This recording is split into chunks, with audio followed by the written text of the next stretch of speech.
Muito bem, a ceia que restaura. Quero compartilhar com os irmãos do capítulo 21 de João, versículo 12 e 14.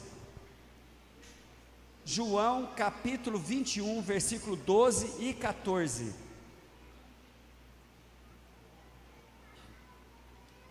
Jesus lhes disse: venham comer. Nenhum dos discípulos tinha coragem de lhe perguntar: quem és tu? Sabiam que era o Senhor. Jesus aproximou-se, tomou o pão e deu a eles, fazendo o mesmo com o peixe. Esta foi a terceira vez que Jesus apareceu aos discípulos depois que ressuscitou dos mortos. Amém? Maravilha, irmãos. Jesus aparece aqui. A Bíblia cuida de dizer na versão de João que era a terceira vez que ele aparecia aos seus discípulos e convida os discípulos para comer. Interessante que parece ser uma coisa simples, né? Mas não. Na cultura judaica e na cultura de muitos povos antigos, de que o momento de alimentar com alguém era muito mais do que só ingerir alimento. Jesus está ali, os discípulos já não têm mais nenhuma dúvida que é Jesus. Os discípulos já estavam com todas as provas que Jesus havia ressuscitado, e de uma hora para outra, Jesus cria uma mesa na praia. Naquela madrugada, Jesus então convida os seus discípulos para ali oferecer-lhes um alimento material, mas também um alimento espiritual.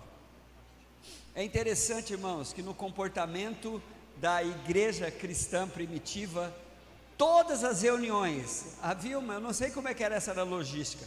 A primeira logística é que a igreja se reunia em aprisco, em pequenos grupos, só nas casas.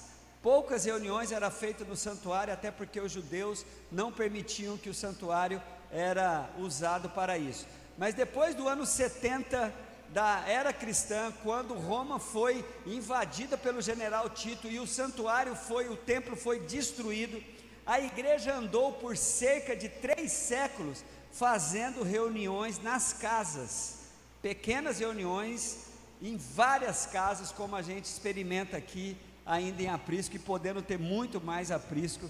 E eu ainda continuo orando para o Senhor, de uma vez por todas, multiplicar aqui os apriscos para que nós tenhamos muito mais. E nas casas, todas as vezes, e a gente repete isso aqui, tinha alimentação. E a alimentação era sempre em volta de uma ministração da noite em que Jesus ministrou a ceia. Mas dessa feita, Jesus então está chamando os discípulos para comer com ele. E é interessante que a reunião da igreja, não importa que alimento que tinha, hoje nós usamos os dois elementos, né? O pão e o vinho, mas esta ceia aqui que Jesus serviu na praia, tinha 2 alimentos, o peixe e o pão. Provavelmente alguns discípulos tinham ali o vinho, mas a Bíblia faz referência do peixe e do pão. E naqueles pedaços de peixes e pães, estava então o que é na cabeça do mundo antigo e de muitas culturas ainda, o que é se alimentar juntos. Quando se chamava pessoas para comer juntos, ali havia um compartilhar de vida. Esse chamamento era muitas vezes para fazer acertos, esse chamamento era muitas vezes para liberar ali perdão e pedir perdão, haver paz, haver restauração.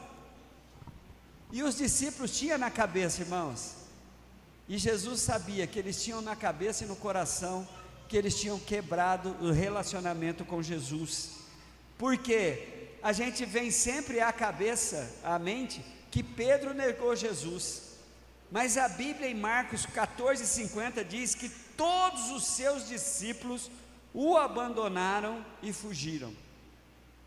João e Pedro ficou olhando meio de longe, meio se aproximando, e foi quando então Pedro teve a terrível experiência de, mesmo ter sido avisado que haveria de negar Jesus naquela mesma noite, ele o fez e entrou numa profunda crise, numa profunda depressão, numa profunda decepção consigo mesmo, e os discípulos também. Aí o que Jesus faz? Naquela noite, naquela madrugada, tem mais detalhes aí, mas ele convida os seus discípulos para comer com ele, e naquele alimento ali, naquele momento ali, é liberado a paz entre eles, o perdão entre eles, a restauração entre eles. Quando eles são convidados por Jesus para sentar àquela mesa na praia, eles entenderam tudo, está tudo certo. Foi por isso que o apóstolo Paulo depois escreve sobre esta ação de Deus sobre nós, no capítulo 5 de Romanos, quando ele diz assim no versículo 1: justificados pois pela fé temos paz para com Deus. E Jesus então serve aquela refeição, come com eles ali, porém dá uma atenção especial para Pedro. E Jesus faz sempre isso com quem precisa ter uma atenção especial de Jesus. Ele vai arranjar formas de chamar, de deixar você diante dessa possibilidade. Eu queria dizer para você que Deus está muito preocupado conosco. Nós estamos vivendo, irmãos, numa vibe assim, como diz os adolescentes, nós estamos vivendo assim, numa situação de que está tudo certo, está tudo decorado, a gente sabe as coisas, mas Jesus está querendo nos chamar a atenção para fazermos acertos, para pedirmos perdão, para liberarmos perdão, para restaurarmos relacionamentos. Os discípulos haviam abandonado Jesus, Pedro havia negado Jesus, e é interessante que, como que Jesus cuida de detalhes, né? A Bíblia diz que a experiência que Pedro teve na sua negação, de negar Jesus 3 vezes, no Evangelho de João, no capítulo 18, é que eles estavam em volta de uma fogueira se aquentando, e de propósito, assim creio eu, que Jesus cria um ambiente assim, naquela praia, quando eles reconhecem Jesus, e quando Pedro desesperadamente pula do barco, vai nadando em direção de Jesus, Jesus então cria um ambiente, uma mesma fogueira, o mesmo braseiro, diferente daquele outro. Aquele braseiro que nós o encontramos lá no capítulo 18, é o braseiro da negação, é a fogueira do erro, é a fogueira da decepção, é a fogueira de querer o bem, mas não conseguir efetuar. Mas agora não, Jesus acende uma fogueira, coloca o alimento ali para ser preparado, e agora eles estão diante do fogo da restauração. Faz isso com todos os discípulos. Comer com todos os discípulos era uma indicação de Jesus estar dizendo assim: ó, está tudo bem, está tudo certo, vocês me abandonaram, mas vocês não vão mais me abandonar. Comigo e com vocês a situação está resolvida, a restauração foi tomada. Mas tinha uma pessoa que tinha feito algo mais grave, mais sério, e este era o apóstolo Pedro. Então Jesus dá uma atenção especial para Pedro. Você olha aí para a Bíblia, por favor,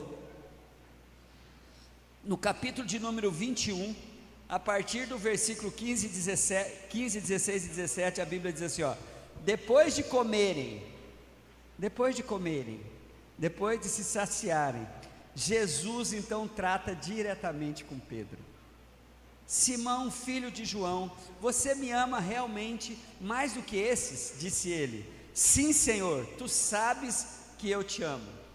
Jesus então disse: cuide dos meus cordeiros, ou como a maioria das Bíblias diz aqui, apacente as minhas ovelhas.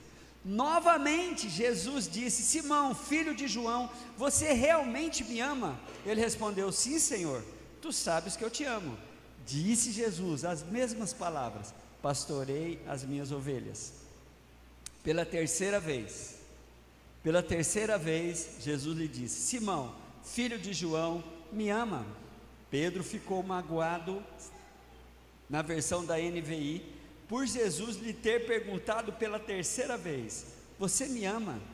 E disse-lhe: Senhor, tu sabes todas as coisas, e sabes que eu te amo. Disse-lhe Jesus: cuide das minhas ovelhas. Irmãos, que coisa tremenda. Sabe o que estava acontecendo aqui? Pedro estava tendo a oportunidade de afirmar o que ele havia negado. Há um postulado da psicologia, e ontem nós tivemos aqui numa noite muito legal, em que fomos abençoados aí com informações psicológicas sobre a solidão, sobre redes sociais. Há um postulado da psicologia que para cada coisa negativa que você faz com uma pessoa, você precisa de 4 positivas para empatar, para as coisas ficarem meio equacionadas. Mas com Jesus não é assim. O que Jesus estava fazendo naquela noite? Primeiro, colocou Pedro no mesmo ambiente, em volta de uma fogueira. Lá atrás estavam aquecidos pelo medo, agora não. Eles estão sendo aquecidos e alimentados por aquele que era o que eles mais precisavam: o pão da vida, a água da vida, o alimento que eu preciso. E por isso então, gente, há muita especulação sobre essas 3 perguntas de Jesus, mas não há nenhuma confirmação dessas especulações. Jesus estava oportunizando para Pedro. Ele negou Jesus 3 vezes, e Jesus lhe deu a oportunidade de confirmar por 3 vezes, para apagar aquilo, para tirar aquilo do coração. Por que Jesus está fazendo isso?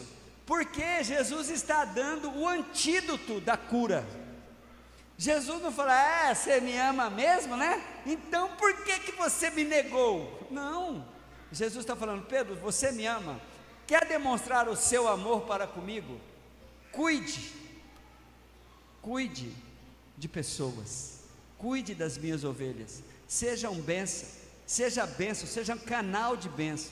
Gente, saiba de uma coisa: Jesus estava curando a Pedro, Jesus estava restaurando a vida de Pedro, e o antídoto que Jesus estava aplicando em Pedro era se relacionar, cuidar de pessoas, ser bênção na vida das pessoas. Pare em nome de Jesus de ser uma pessoa tóxica. Pare em nome de Jesus de ser uma pessoa maledicente. Pare em nome de Jesus de fazer crítica de tudo que você vê na vida das pessoas, e de uma vez por todas se posicione como alguém restaurado pelo Senhor, e vai ser canal de bênção. Da sua língua está saindo muitas palavras malditas sobre seres humanos criados pelo Senhor, e você não pode fazer isso. Por isso a ordem de restauração é: cuida de pessoas, cuide de pessoas, abençoe pessoas, pastoreie os meus cordeiros, pastoreie as minhas ovelhas. A sua cura, você é curado, então use a sua cura para curar pessoas. Você tem que parar com isso. Você não está nem aí, você nem está preocupado. Eu quero que você faça um balanço amanhã, segunda-feira, o dia inteiro. Quantas palavras negativas saiu da sua boca em direção de coisas e pessoas? Você vai ficar assustado, porque a tentação é muito grande, irmãos. A tentação é muito grande. Até porque tudo é motivo para a gente meter a boca, é ou não é? Tudo. Mas você está aqui para isso. Na noite da restauração, o Senhor deu uma ordem para Pedro. Primeiro, confirme o seu amor para comigo. E não é só verbalizando, não: Pedro, Jesus, eu te amo.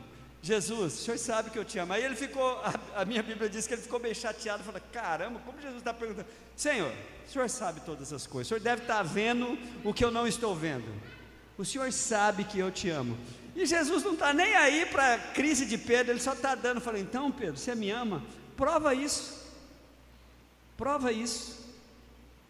Prova isso nas suas atitudes, prove isso no seu trabalho, prove isso na sua escola, prove isso na sua casa.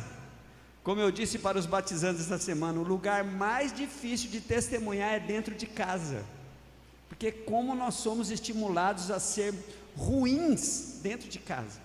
Então Pedro é restaurado, Jesus está restaurando a Pedro, e agora lhe oportunizando que ele confirme o seu amor, mas sempre tem como, não é verbalizar, eu te amo, não, mostre isso, apacente as minhas ovelhas.